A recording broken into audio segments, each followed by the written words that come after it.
Madame Guillaume. Je reviens, Madame, sur la question du paquet asile, car j'ai pu constater dans vos réponses écrites que vous souteniez une adoption rapide du paquet asile, mais vous savez également que les discussions restent bloquées sur les dossiers accueil et le règlement Dublin II. Par ailleurs, et vous l'avez indiqué tout à l'heure, certains États membres ont déjà vivement critiqué les récentes propositions de la Commission européenne destinées à harmoniser les procédures d'asile dans l'Union au travers des directives qualification et procédures, alors même que le Parlement européen n'a pas recommencé son travail sur ce sujet. Quelles mesures concrètes comptez-vous proposer pour débloquer cette situation et nous permettre de respecter cet objectif de 2012 d'un régime d'asile européen commun pour que les personnes migrantes qui fuient les persécutions puissent avoir un accès effectif à l'asile, quel que soit le pays où elles déposent leur demande de protection internationale? Merci, Mrs. Malmström.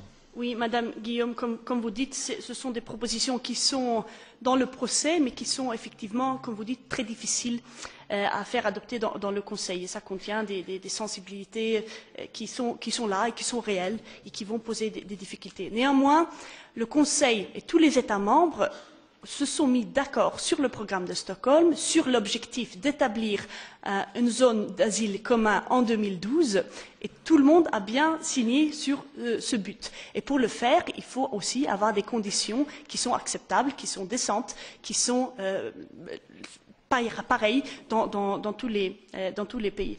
Donc je ne peux qu'utiliser cette fenêtre qui a été ouverte par l'acceptation du programme de Stockholm, le fait que maintenant nous entrons tous dans le système de codécision et travailler avec vous dans le Parlement pour que vous aussi, avec la Commission, peuvent faire en sorte que les directives finalement sont acceptées. Mais je ne vous le cache pas, ce sera très difficile. C'est un débat qui va être difficile, que nous allons prendre ensemble. Mais si nous voulons achever le but d'avoir ce zone commun en 2012, il faut se dépêcher, il faut le faire maintenant. Madame Guillaume, encore.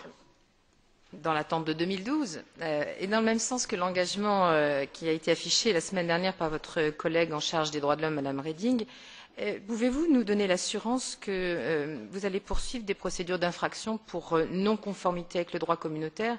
Je pense bien entendu à une question qui a déjà été abordée tout à l'heure, aux atteintes qui sont portées au droit d'asile dans les cas de refoulement en mer des migrants dans certains pays du Sud.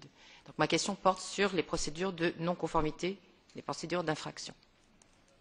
Mais c'est aussi... Oui, merci.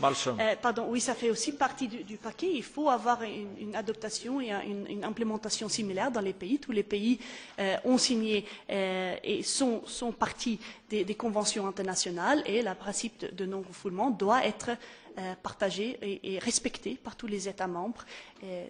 C'est une convention internationale et nous devons le faire et c'est à la Commission mais aussi aux États membres de surveiller que ça se fasse. Thank you.